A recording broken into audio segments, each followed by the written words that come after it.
And we're live. Welcome to a very special Haute Residence 4 o'clock session today. We have the masterminds and visionaries behind 2000 Ocean, Shahab Karmely, Enrique Norton, Edgardo Defortuna, and Haute Living co-founder Seth Semilov. We're going to give our viewers just a minute to log in and join us. So to open up, Shahab, Edgardo, Enrique, how's quarantine been for each of you so far? Shahab, starting with you. I'll go first. We'll go age before beauty. And I tell you, for all of us, this was unexpected. And not to sound too corny, but the great American saying, when life gives you lemons, make lemonade out of it. I'm in better shape than I've been in a long while. I've learned to distinguish, and I hope it sticks. We'll see if it sticks after we come out of this pretty soon. I've learned to distinguish between what you need and what you want. And I have a new appreciation for our constitutional rights and the Bill of Rights, and how we should always be very wary and aware of moments such as this, where for some reason or other, they're being infringed upon. And I have a greater appreciation for that today than I did 2 months ago. And I'm grateful as always. Thank you, Shahab. Over to you, Edgardo. I feel very fortunate to be able to spend the lockdown in Miami. It's been wonderful weather. I'm living on a home in Key Biscayne, having my 3 children going to school from home. It's really made me appreciate what we have, and we sometimes don't value as much. I mean, I haven't been working at home forever. I mean, we built this house 8 years ago and have a wonderful office and stuff that I never ever used before. And now I'm constantly here and really communicating with everybody, and all the team at Fortune has been doing a great job and trying to stay in touch and really servicing both the customer and the broker community. So we obviously would love to get back to normal, but it hasn't been as drastic as people perceive it to be, and really being in Miami is a blessing. Thank you, Edgardo. Enrique, how about you? Well, I must add myself to saying that I'm lucky. Fortunately, we're all good. We're all safe. We have been the same as Edgardo just mentioned, and Shahab. We've been able to keep on working on our projects. We haven't. The projects are moving very well, as a matter of fact. We're very, very busy. And I must say, the only thing I miss very much are to be able to hug my friends, my children who are abroad, my family. But besides that, I'm doing very well, and I feel very lucky as well. Thank you, Enrique. So we're going to go ahead and introduce you to all of our viewers. Enrique, beginning with you.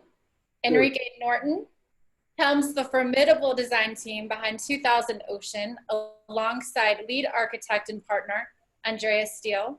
Founded by Norton, 10 Arquitectos boast a portfolio of more than 60 landmark museums, libraries, public parks, residences, hotels, and universities in cities around the globe, each designed to improve urban living. Welcome, Enrique. Thank you very much. Next, we have Shahab Karmely. As the founder of Car Properties LLC, and through Car and/or its affiliates, Mr. Shahab Karmely has acquired, repositioned, and monetized over 3 million square feet of office, luxury mixed use, and industrial space in the US, Southeast Asia, and Europe. With offices in New York and Miami, Car currently oversees the management of a core portfolio of assets and a development pipeline in excess of 5 million square feet. Welcome, Shahab. Happy to be here. Always great to see you. And last but not least, Edgardo Defortuna. Edgardo Defortuna is president, CEO, and founder of Fortune International Group, a Miami-based full-service real estate firm recognized throughout South Florida, Latin America, and Europe as a leader in high-end luxury real estate. He oversees all of the company's activities, all of its business units.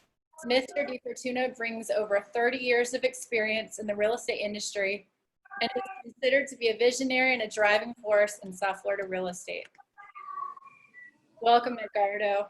Thank you very much, April. Appreciate the introduction. Thank you to each of you for being here with us today. Now I'd like to introduce Seth Semoloff, who is the co-founder of Hope Media Group, Hope Living. He's going to be moderating for us today. You're on mute, Seth. He's ready. Thank you so much, April, and thank you, Edgardo. So Shahab, I'd love to hear from you if you could talk to us a little about 2000 Ocean and about the partnership that you built with Edgardo and Enrique. It'd be great to hear from you, the creator. So I want to thank, of course, Edgardo and Enrique for making time, putting the time aside to join me on this webinar.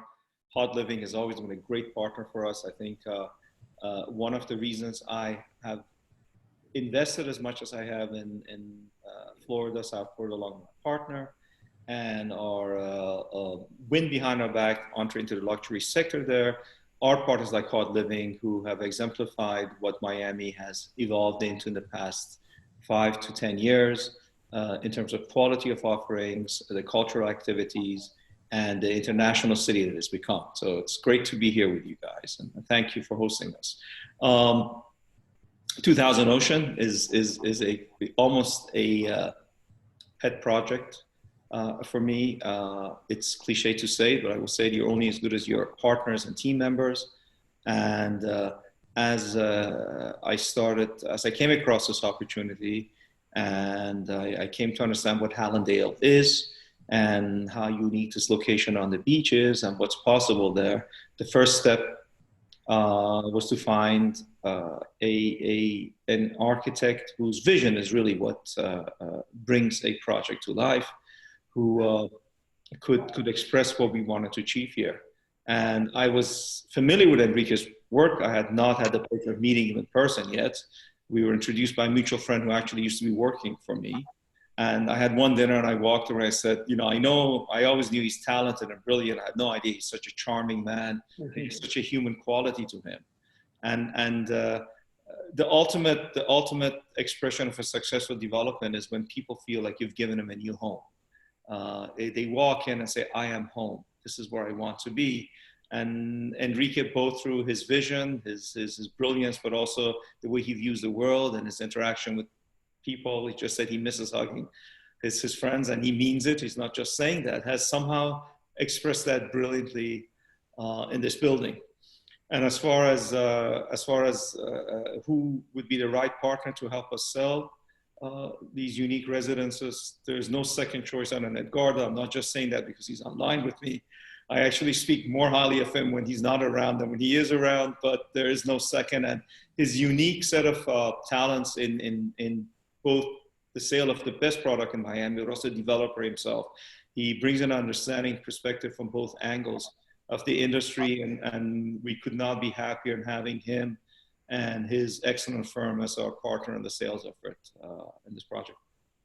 Enrique, what was your vision for designing 2000 Ocean? Walk us through your design process. Well, obviously, you know, architecture is more complex than that, and there are many sort of layers, and I will try to simplify some of them. First, I want to go back to a little bit to what Shahab and just said, you know, and I think the beauty or one of the big assets of this project is the team that you just mentioned.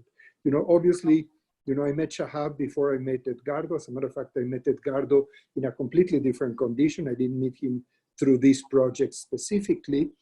But what both of them have is a tremendous appreciation and love for good architecture. You know, for really a good expression of architecture, a good process of construction, a good use of materials and details. You know, they understand the tectonic process of architecture. And that's what makes basically this project quite unique and very special. Now, going back to your question, since the very beginning, you know, we understood that obviously one of the issues here, one of the main issues here was the location. The location is quite special and quite different. You know, not all of the eastern coast of Miami Beach or Miami, I would say, of the big peninsula, the big island, is the same. They're all quite different, as a matter of fact. And Hallandale is different to any other part of it. You know, Hallandale is different to all of its neighbors. It's different, obviously, to all of the Miami beaches. It's different to anything that's happening around there. And the beaches are also different. I wouldn't say, you know, it's not a different light, maybe it's not a different sort of physical condition, but it's a very different spirit. And it's obviously a spirit, I would say a spirit that is much more family oriented, that is much more community oriented. And it was important to understand that people, because everybody that buys or decides to live in the coast of Florida has many options. You know, they could go and buy from Edgardo any of his other fantastic projects that he has built nearby. But this is different.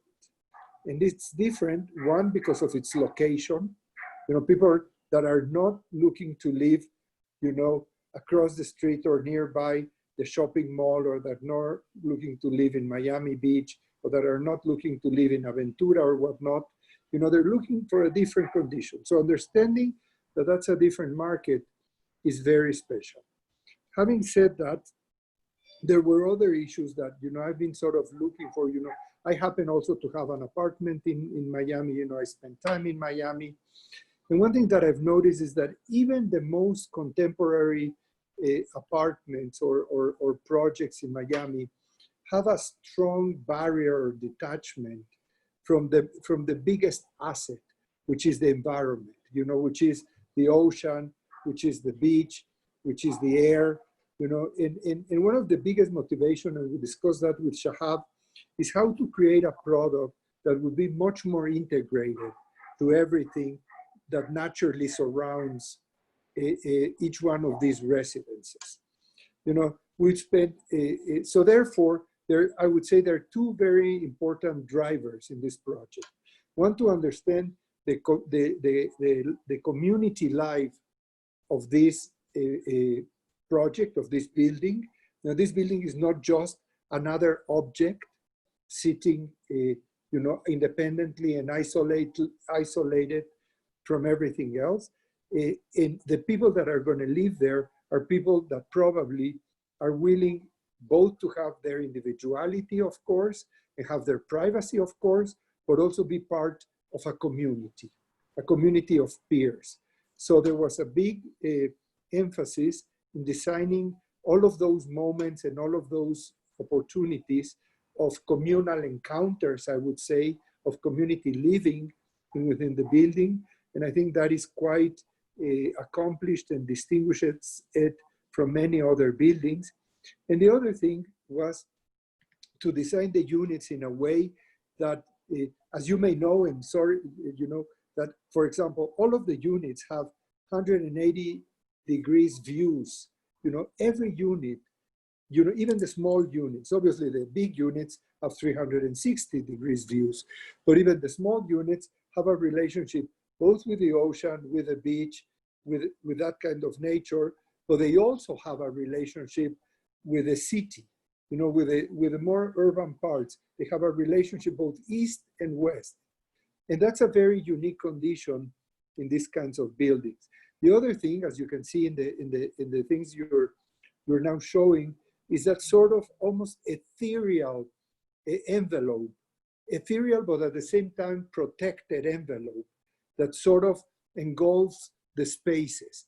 You know, it's so ethereal that basically you will be able to enjoy both the interior and the exterior at the same time, the public and the private, with a big blurring of that division. Like that envelope that sort of engulfs the residences does not separate, is not that's not what defines the space. The space flows continuously. So you can be inside, but you're outside, or you can be outside, but you're also inside. And at the same time, you're protected. And based on those principles, we designed the building that is now presented to you. I want to touch, which you said was the most important part to Edgardo, about the location. Tell us what makes the location perfect for the project. Well, as you know, Seth, Miami is getting to find the right site on the ocean, and like Enrique was saying, in contact with nature. It's very hard today to find a site that is empty and that has the ability to build a building of these characteristics. I mean, Hallandale is positioned very, very well because it's a very residential neighborhood, but it's 10 minutes away from Aventura, 15, 20 minutes away from Bell Harbor. And if you want the activities of South Beach, then you have it there very in close proximity. But then you can come back to your really heaven on earth and be in a private setting with a building that it was designed as homes in the sky. I mean, this building, especially today, we value the meaning of home, and really in this building, having only 60 plus units, all at least half floors, if not full floors, becomes really a very private, very intimate residence for the buyer, and in a location that is hand in hand with everything that Miami has to offer. So the combination of those factors and the ability to design it in the way that you're in constant contact with nature and be able to both see the ocean, feel the ambience of the ocean and the water, but also being able to see the city views and be in contact with the overall life of Miami is very, very attractive. And it really, it's presented as a great value, because if you're going down to South Beach, the units of this magnitude will be 2 or 3 times the price that we're selling these units for. So the combination of factors makes the location and the product so special that it really was very attractive to me. And that's why I love when Shahab contacted me and said, can you help us do this? And I really fell in love as soon as he took me to the sales center, because from the moment you walk into the site, you really feel it. You really feel what Enrique was mentioning, the contact, the special place in an area where you can be in the middle of the city, but also totally secluded and surrounded by nature. Shahab, you are obviously, you put the investment into the property in Hallandale, so you saw the vision. Tell us what made you pick that spot over a traditional Miami Beach or downtown or Brickell for this project? The initial attraction was, of course, it was a unique site on the beach. And, we're always site hunting. All of us are always site hunting. It's like kind of being on endless Tinder looking for oceanfront sites in Miami. But I came across this site, and what was immediately unique about it was the ability to have a building in which you have these uninterrupted views, not only to the ocean, of course, because any oceanfront building has uninterrupted views to the east, but because of the surrounding low-rise buildings that were there already, I immediately saw that we can have a unique circumstance here, where whether they're half-floor units, and we have half-floor units and a handful of full-floor units. Not only do you have unobstructed views to the ocean, which is to the east, but behind us, to the west of us, to the intercoastal, which is beautiful, especially with the sunsets, unobstructed views. And because of the building envelope had already been approved in terms of location, we purchased it and we solidified it during the time that we had ownership of it. We eventually were able to solidify its placement on the beach further east of the surrounding buildings. So now you have a very unique situation where you have uninterrupted views, not only east and west, but also north and south, depending on whether you have a full floor or half floor. So that was kind of very immediately obvious to me. And as I understood Hallandale, and I liked the kind of the chill, low-key atmosphere of Hallandale. And I've said this before, it reminds me in a way of Malibu, it reminds me in a way of these high-end but not highly developed neighborhoods, as contrast to some of the more high-octane neighborhoods of Miami, which are exciting in their own, but they tend to be very dense with a lot of activity going on. And this is the location between Fort Lauderdale and Miami, having equal access to two great airports, having this kind of chill, sleepy town of Hallandale, which since then has, you know, has grown a fair amount, but still has that vibe to it, which is relaxed, and that offering us the ability to create homes in the sky. And Golden Beach, which is an immediate vicinity to us, was another calling card for me. So I remember as I was deciding to, you know, buy this property, I would drive through Golden Beach and say, you know, this really reminds me of Beverly Hills. There's that iconic shot of everybody in all the movies as they drive into Beverly Hills. You see that, and then there's this iconic shot of Palm Beach. The first time people go to Palm Beach, there's a shot of that. And driving through Golden Beach to Hallandale, leaving, you know, the buzz and excitement of South Beach and Bar Harbor behind, but having them right immediate to you, but, you know, far away from you, where you feel like you're in a more relaxed setting. All of that really spoke to me.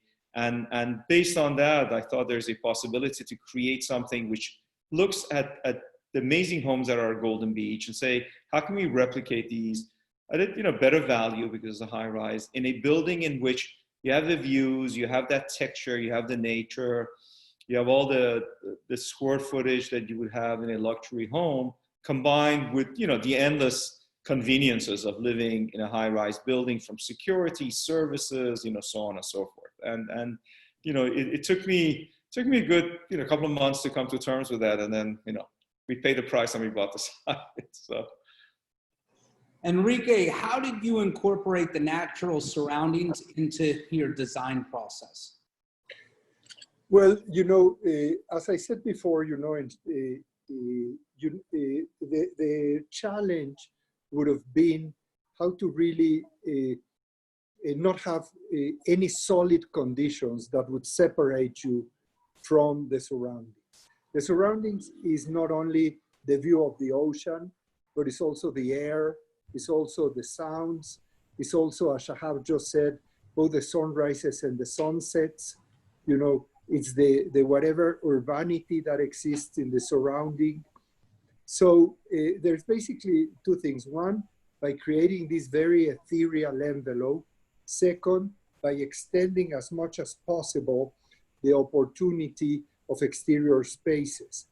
And I would say probably third is the possibility in understanding that when you buy an apartment or when you rent an apartment or whatever, you don't only buy the square feet that are inside the glass. You're really buying everything that the project offers you. So here, by the extension of the public spaces of the project, of the amenities of the project, of the design of all of that, I think the extension of the natural experience becomes much more important than just buying a little nest or a little box in within a collection of boxes, which other places would be. Beautiful. I mean, I like the way you designed it using a lot of green too. Can you touch upon that? Well, you know, obviously when green is important, plants are very important. Plants are life. Plants are part of our environment. We all appreciate being surrounded by that. And obviously we work with a very good landscape team that has helped us to create that kind of green environment and bring it into our project. Edgardo, obviously we're in different times right now. I mean, you've been in real estate for a long time. How are you guys marketing the product to consumers? I mean, usually you get calls all over the world, but you know, the airports, you can't come in from Latin America. So how are you guys marketing the projects in this tough times of the coronavirus? Well, Seth, as you know, we've been marketing to the world, Miami to the world, for a very long time, and like you said, most of the time we travel, but still we had to, when we travel to Latin America or to Europe or wherever we're present in the project, we are always having to sell the dream, because most of the time, especially in pre-construction, the building is not yet built. So we created, way before this issue occurred, the tools to be able to show or to really have the buyer experience that dream and to be able to really realize what the building is all about and what the spaces and the public areas look like. So it's really, of course, today we're missing the human touch, and to be able to really meet person to person, and the chemistry sometimes is very important. But we've been able to communicate with all our broker network constantly, even more than before, I would venture to say, because everybody is sitting at home, and we have done this type of presentations all over the world and on a constant basis. The teams have assigned numbers of areas and people to be in touch with, and the list, the prospective list that we have is very significant, and we've been able to even because of the sheer scarcity of this type of product, there's only 60 plus units. People know that they need to act now, because if not, the units that they like are not going to be available. I mean, we were negotiating a combination unit, and if they don't make up their mind now, the two units one next to the other are not going to be able to be available anymore. So there are still transactions being made, and really people can really understand everything that we're selling by us showing them the virtual tours and all the tools that we have. So it's really not, the process of selling hasn't suffered that much. Certainly the finishing of the transaction might have to wait a little bit until they can visit us and they can sign on the dotted line. But the process of sales has been very, very seamless. And like I said, in some cases, even more active now than before we were needed to lock down. And where are a lot of the buyers or the leads coming from? Is it coming Northeast? Where are they coming from now? Yeah, I mean, really we try to reach a global type of public, but today the Northeast and the Canadians, New Yorkers, people from Boston are really very, very active in searching for properties in Miami. I mean, even before this, the tax situation in the Northeast has really created a big influx of Northeasterners looking to establish residency in Miami. But if you look at Mexico today, I mean, for the last year, a lot of the actions, the political actions of the Mexican government has created a big influx of Mexican capital to the U.S., and Miami is a very natural place for them. Same thing with Brazil. We maybe for a little bit different reasons, but we see an influx of buyers coming from Brazil. So the natural buyer, which was the Latin American buyer, really still there for different reasons. But now the big, strong market seems to be coming from the US and our Canadian friends in the north, because the lifestyle is significantly better here for many reasons, including tax reasons. Shahab, in your opinion, what type of buyer will be most attractive to 2000 Ocean? So the type of buyer, I would break it down for you by two types of categories. One is the use type, and one is where they're coming from. So picking up on what Edgardo was alluding to, one of the significant changes in the coming to age of Miami, and Miami truly becoming an international city, and you guys at Hard Living, you've experienced this yourself firsthand, is that Miami, when Miami was referred to as an international city, previously it really meant it had a very strong, wonderful, vibrant Latin flavor, and for various political reasons, financial reasons, it has been an inflow hub of capital from Latin America. But over the last 7 to 10 years, that has significantly broadened into including the entire world, waking up and taking Miami seriously as a place not just to visit, but to live and invest in. In our sales center, I personally, I've spent not too much time, but a fair amount of time. I have been there when we've had buyers not only from Latin America, New York and Canada, but from Italy, from France, from Serbia, from Poland. it's from Russia.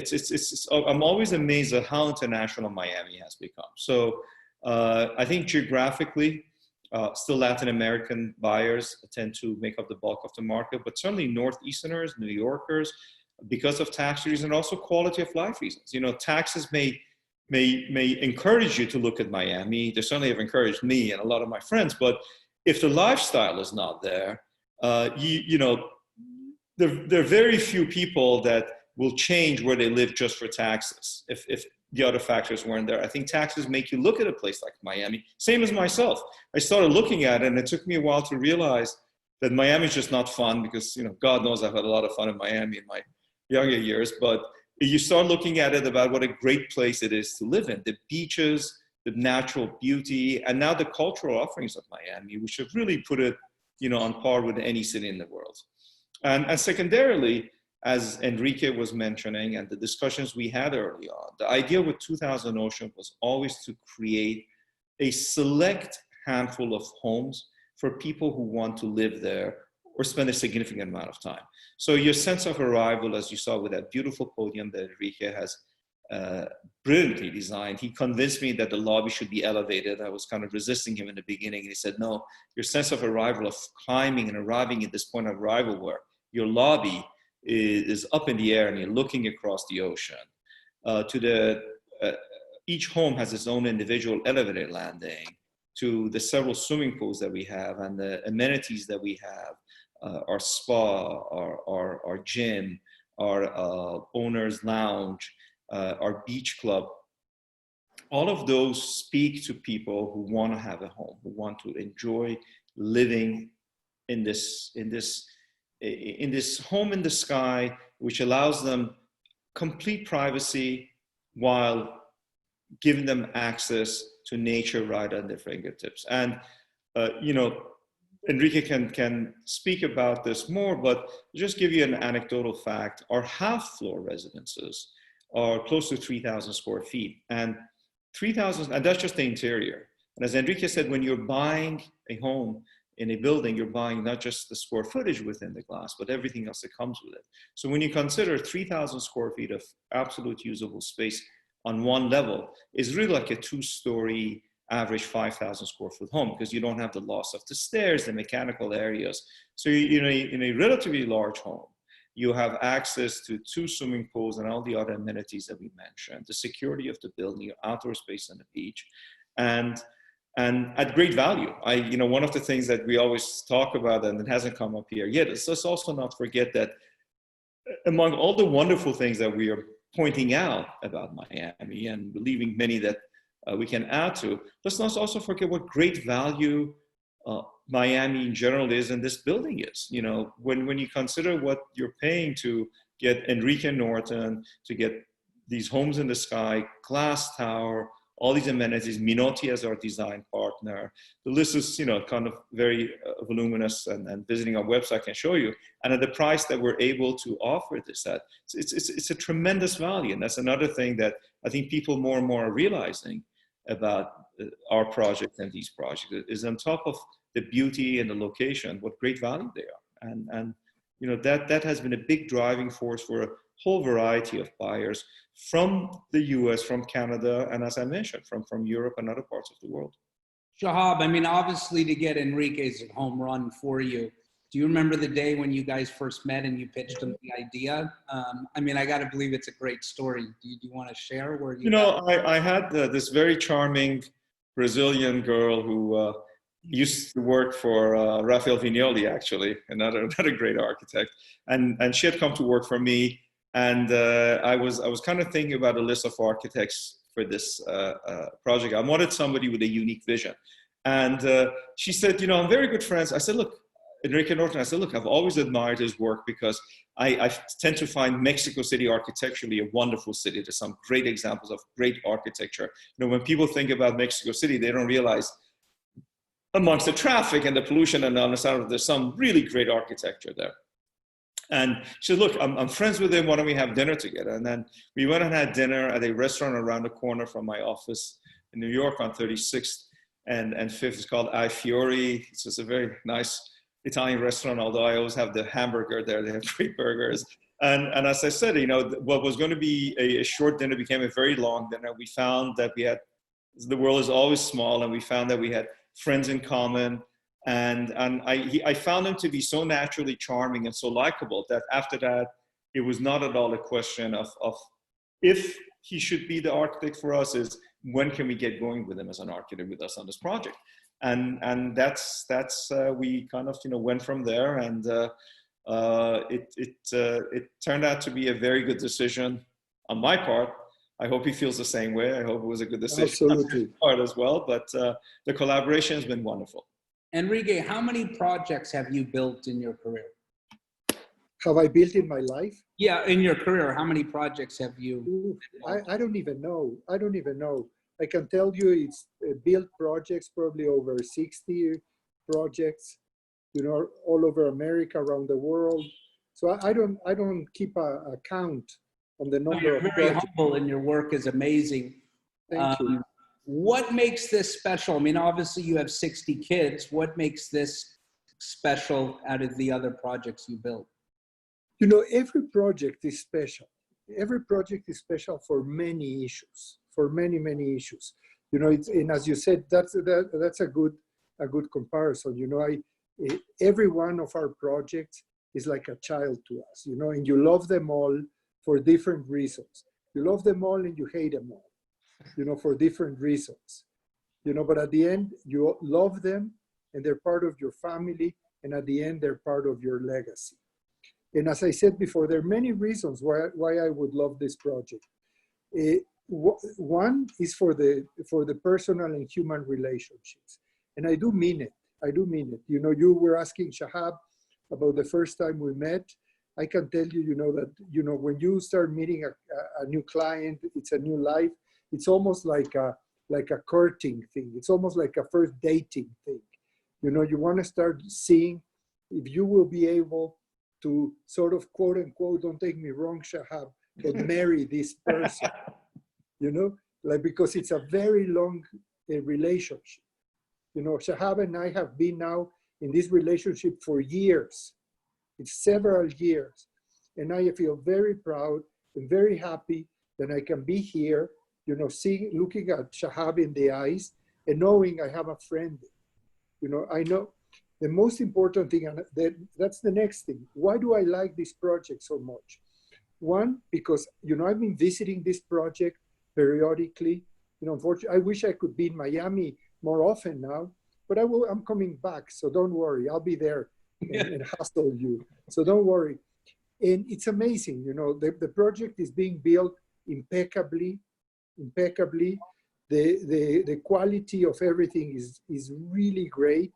You know, I would encourage any one of our listeners, if they are in the Miami area, to take a drive to the project and to arrange. I'm sure there's a way to arrange that they can probably come into the site. I don't know how that works, but if they can arrange to come into the site and just visit the site, you know, it's a site that it's clean, it's ordered, the details are impeccable. You go and look at, for example, the concrete pourings, and they're impeccable. You know, the construction company is doing a great job. And the people that Shahab has on site, both, I would say, our architectural partners that are following up with construction administration day to day, and the people that are following with Shahab with basically the construction itself of the building, are doing a tremendous job. So that makes me be very proud of this project. And then, of course, you know, the location is unique, and therefore, you know, it's our only project in that part of the world. That makes it also unique. We've had great encouragement, and I should say that through the designing a project with Shahab, I would say it's not easy, because Shahab is a person that demands rightfully very much, and keeping up to his expectations, which I admire, because that's what many developers should be doing. Is not easy. It was a tremendously good process. Shahab would bring in his insight and his vision constantly. He would question constantly the project, which only made us excel more. And I think at the end, we all came out with a product that we will all, the three of us, be very proud. I know that Edgardo came up to the project a little later when the project was basically almost all designed. But when I heard that Edgardo was coming up to the project, I felt very proud because I've been visiting myself, you know, projects of other colleagues of mine that I admire in Florida, which have the Fortuna signature. So being part also of that family, for me was a issue of pride and an issue of really appreciating that I would be part of that family. So working with people that appreciate architecture, that know architecture, and very especially that know the quality of good architecture, and that would push you for that quality, it's very unique. Believe me, you don't get those kinds of developers, those kinds of brokers very often. There are very few of them. Well, I want to go to you, Eduardo, because Enrique said it best when we put the Defortuna signature on this building. What makes this building special to you? I mean, you know them all, so what makes this special? I really appreciate what Enrique said, and Shahab is always very complimentary of us, but we really love great design, we love attention to detail, and we love to try to understand what the customer is looking for. So it's very, very important for me that both the architect and the developer really understand that and put their stamp to it. So when I saw, I mean, I had the fortune of selling another project that Enrique designed in South Beach called One Ocean. That was a very difficult project because it was not on the beach. It was across the street. It was a restaurant in between the site that he had to deal with. And he really came up with the perfect solution. It sold for even higher prices than the projects on the beach. And really, because his vision and what he could do with the product, it really made a difference to the buyer. So I knew what I was getting into when Shahab invited me to visit the project and to see if we could really sell it for him.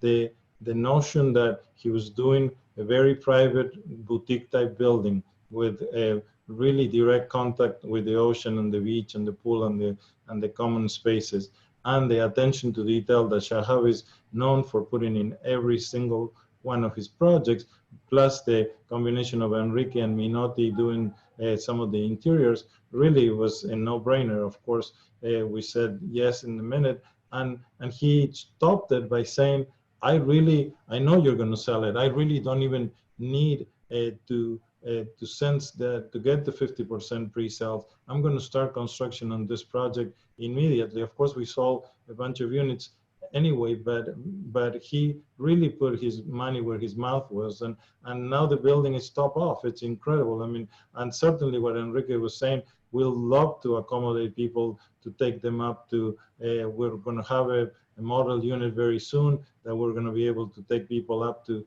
see some of the finishes, but certainly now we can visit and get a sense of what those true views are and the size of these units are, because they're really spectacular. So this is for the discerning buyer that understands what it's buying and really understands attention to detail and quality of finishing and quality of work. Shahab is very, very picky, as Enrique was saying, on really demanding that the quality of the work, it's second to none.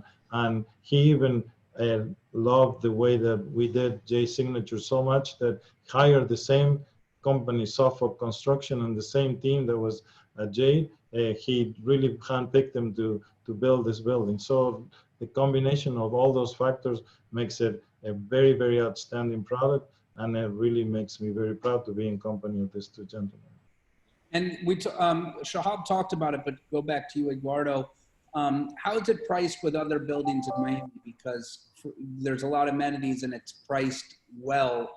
Can you talk about that? Really, this is very, very well amenitized. I mean, for 60 plus units, I've never seen a building that has so many amenities for a boutique type building. I mean, they have the ability to put everything that the sophisticated buyer needs in terms of spa, double pools. I mean, pools, sunset pool and sunrise pool, because in South Florida, unfortunately, your own building blocks the sun in the afternoon, so people used to complain about them. So Enrique came up with the idea of putting a pool on top of the garage, so you have a sunset pool that is as attractive as on the other side with the great amenities, and really the price in comparison to South Beach, as I was saying, it's in South Beach you can probably pay triple the price for this quality building, and even in Sunny Isles or Bal Harbor you pay double the price that you would pay for this building, and people appreciate it. The ones that know value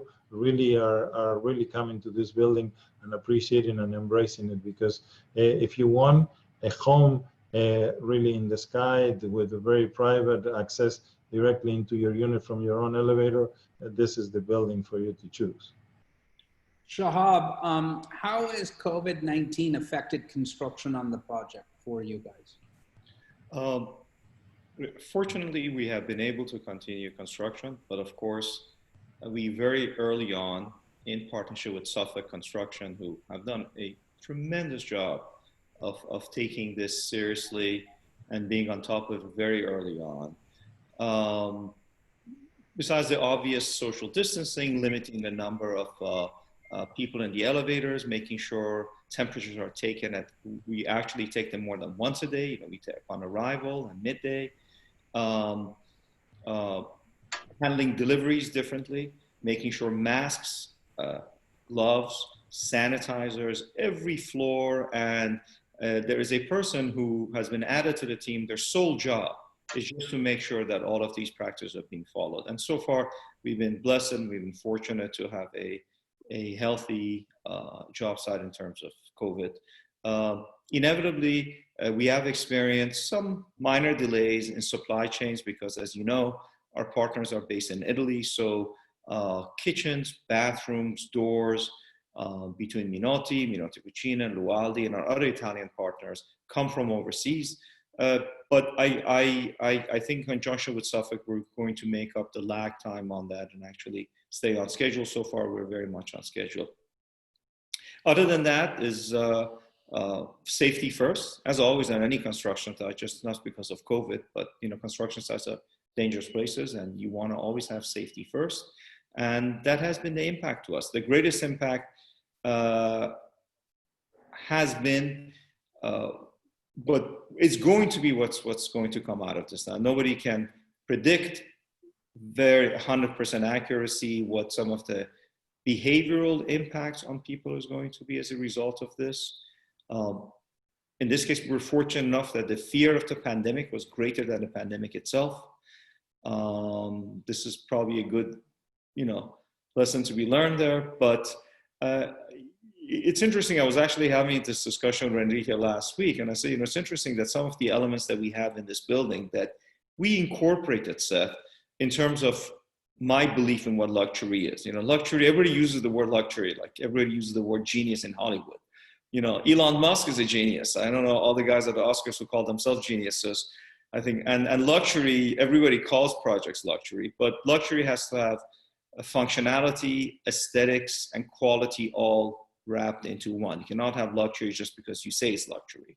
You can't self-identify that way. And the fact that we have elevated lobby, the fact that we have individual elevated landings, the fact that we have technology which allows you to enter the building, get into your elevator, not touch a single surface, right? So we have early on, we had AI technology that does identification of your face or fobs, so contactless. The fact that I always believe that healthy living is also part of luxury living. So the way we set up our air circulation apartments, which is very atypical of Miami. Most Miami projects circulate the air that's on the inside and just assuming that the windows are open, fresh air is going to come in. But we designed this like we do in all other projects to have fresh air input, outtake circulation and discharge of air outside of the units to the outdoor environment. So many of the factors that I think people are going to want to incorporate in terms of air quality, in terms of contact, density reduction, and the fact that this is a boutique building with very few residents makes it much easier for us. In fact, we designed a post-COVID world in terms of density, lack of density, in terms of the ability to engage in biometrics to, if you don't want to touch surfaces, not to touch surfaces, in terms of our mechanical system to discharge air within the apartment, bring in fresh air on a constant basis. We incorporated those factors as in our belief in what luxury means and what you should deliver. And those very factors are elements, are design elements, which I think people going forward are going to have to consider if there is a fear of pandemic and contact and density. And I think Enrique can speak a little bit more about that as well. I wanted to also ask Enrique, because you touched upon it, to describe the difference between the east and the west pool decks. You build pool decks for two different suns or weathers. Tell us a little about the thought process to that. That's kind of cool. Yeah, well, obviously, you know, what every building does is to put the pool on the beach. You know, that's the natural thing, which is understandable. You know, people like to spend part of their day, especially when they're on vacations, weekends, you know, sitting around the pool, you know, and sort of going and coming between the pool and the beach. Or even people that prefer sitting on a deck, but not looking at the ocean, but not necessarily being where the sand is, you know. So that was a natural one. What's important about that pool also is not only its location, but also its extension into part of the building. You know, we have proposed and created a space that is all sort of like aleatory, it's added, I would say, it's added to the space, to the open space of the building, that allows people that want to have the same, you know, want to have the sense of the ocean, want to have the sense of the beach, but don't want to sit on the beach or on the pool, still have the opportunity to be protected and to be part of that sort of communal experience or natural experience by being able to occupy all of those different spaces. That space even has a mezzanine that allows a different view and a different individuality or isolation from the rest of the people. So there are many, many degrees of scale or hierarchies on how to occupy or how to be in relationship with the pool, with the ocean, with the sand, etc., etc. So that was sort of natural, but with certain assets that many other buildings don't have. Now, we knew we needed a parking lot, a parking structure, let's say.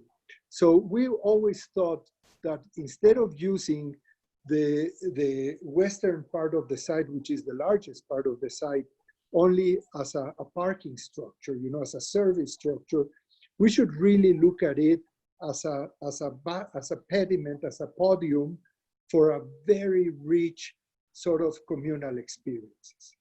And that's where you have gardens, you have spaces where people can gather to play a game of cards, to play domino, or just to read a book or to work on your computer or whatnot. But we also have there a spa, which is an important destination.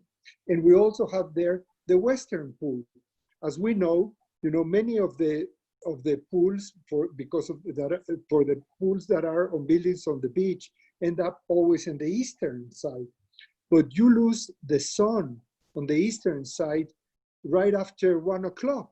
You know, after 1 o'clock, 2 o'clock, there's very little sun on the eastern side of the pool, of the building, I would say, because the building starts projecting a shadow over those gardens. So then we decided, what happens? You know, there's all these people that use the pool up to 6, 7 o'clock in the evening and also want to have the sun and the happiness of being out in the sun, sunbathing, sun partying, you know, just being on that condition. So we decided we needed a pool in each end of the two pools. So if you're really a pool bum, you can start at 9 o'clock in the morning, or you can start even earlier and appreciate the sunrise, and you can end up with a sunset on the other pool, you know, just by having a continuous experience or a series of experiences, of outdoor experiences that somehow become part of your own residential opportunities. You know, Seth, I want to add to that because One of the things that I always disliked in life is tokenisms, and you know, tokenisms exist everywhere. And when it comes to amenities or luxury, the fact that it doesn't start with, oh, we have 2 swimming pools, look at us. That's just the start. So Enrique took that idea and said, well, we have the swimming pool. Well, what about the journey from the interior to the exterior? So he created this wonderful mezzanine area, which can be used for entertainment by the residents. We have a kitchen in there. You can have, you know, an anniversary, a bar mitzvah, or just a nice Friday, Saturday night dinner, right? Or a party. And then from there, you go into a sculpture garden that he created. So these sliding glass walls open up to now take you to the sculpture garden where you can just walk around and admire or sit and read. And then he created this standalone rooftop pavilion, which is our spa. So that structure in itself and how beauty has to be admired from within and from without. So you can't just say I have a spa, but what does that spa look like? And I remember having this discussion with Enrique, and I said, look, one of my favorite things about formal French gardens and Italian Renaissance gardens is the idea of a folly. And often these formal gardens would introduce a fake classical temple in there, or a copy of a classical temple. And this would be a folly. It's something, it's structure that you would come upon, and its only function was for the viewer to appreciate the aesthetic beauty of the structure in the midst of these gardens. So he put a lot of thought into how does this spa pavilion look in terms of structure and texture and color and placement with this beautiful rooftop area that we're creating. So you go through a transition of spaces. You have this indoor, outdoor space, which is multi-purpose use. You go into a sculpture garden, and from there, as you're walking towards the swimming pool, you come across a pavilion, which houses the spa with a Zen garden, with a hidden Zen garden within that. And then from there, you move on to the pool, which now he designed another wonderful structure, which is an enclosed, open bar structure. So you can have a very different experience by being in this pool at sunset into the early evening, because it's lit up beautifully, it's dense foliage, there's going to be snacks and drinks served over there. And you experience all of this while being at your own home, basically, and being in a completely transformative environment from where you were 5 hours ago at the beach and on the sand or the beachside swimming pool. And this is what I mean about not having tokenisms. You know, if you had to do it really well or don't do it at all. So it wasn't just about having the 2 pools. He's being very modest here, but he created a journey on the way to this swimming pool and on the way to the ocean. We have an oceanside outdoor pavilion. So when you take the elevator, you just don't open up into the pool. You go through this indoor outdoor space. Your eyes set to the degree of light and the breezes that are coming through. And then from there, you go to the outside. So he's been brilliant at creating these transitional spaces. It's the same with the sense of arrival. You don't just come to the building. You get off the street, you climb this ramp. We have this amazing ramp, which is just going to be spectacular when people see it. I see it from some of the people I've taken without the ramp being there, just to take to the lobby level with just cement. And people are like, I didn't realize the lobby is this high up. I didn't realize these are the views from the lobby. And these are really moments that can only be appreciated when you're there. But the sense of arrival, you go through a transition of elevation and space. The access to the swimming pools, you go through a transition of texture and light and space. And this is difficult to really appreciate unless you're there. But I wanted to emphasize that this building has a story. Like Enrique himself, he's very warm, he's very loving, very multifaceted, and he's modest. So I want to say it on his behalf. He's created this journey. There is a journey that you enter upon as you go. If you look at grand old houses, okay? So modern structures, you go in, you open the door in your bedroom, and there's no transition. If you look at these beautiful old mansions, there was always an antechamber, and then you went into the bedroom, because transition through space is much more human if you are going through a phasing and you can tell a story. And architecture is about the story of living. It's the most noble of the arts, as they used to say, because everything combined into great architecture. And Enrique has accomplished that narrative telling of moving between these spaces brilliantly, I think. And I wanted to emphasize that as we were talking about these 2 swimming pools. Edgardo, we had you on the first week that we did our webinar right when coronavirus hit Miami. People look to you for direction. What is your thoughts on the state of the Miami market, and what's your thoughts for the remainder of the year? Obviously, it's hard to have the crystal ball, but as I said before, I think that Miami is positioned perfectly to capture some of the really fallout, quote unquote, of the after coronavirus, in the sense that people are going to embrace the lifestyle or where they live a lot more now or after this than they did before.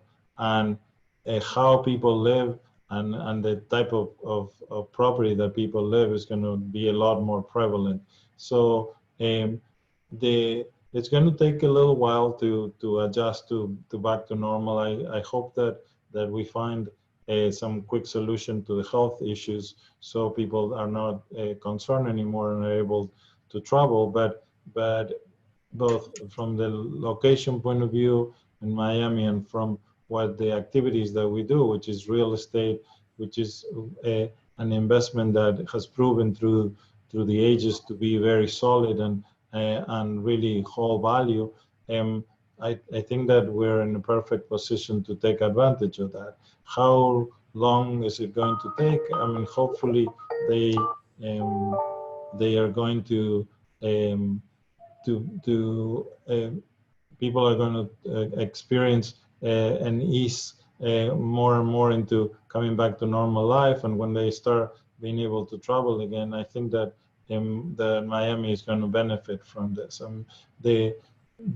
Still in comparative values to many of the big cities in the rest of the world, Miami is still a great value, and the potential for acquisitions are great. And buildings like this that are smaller, that are really a lot less dense than other major structures, are going to benefit also from that. So I'm very optimistic on the future of Miami and the future in general. The U.S. is going to, in my opinion, recover way ahead of the rest of the world, and people are going to come and want to be part of this market. So I'm very happy to be where we are. Well, that's great to hear. So Shahab, I mean, one of the things that makes Miami special is all these beautiful buildings that have been built over the last 20 years. We're very excited for this building, and to have Mr. Norton create such a masterpiece in Hallandale speaks of your vision and entrepreneurship. So we want to thank you for putting this together with Enrique from Mexico City, Shahab, you're in the Hamptons, and Mr. Defortuna in Miami. We're just really honored to have you guys and speak about your vision about building the project, but also the future post-coronavirus. Is there any parting, anything you'd like to say before we go today, Shahab?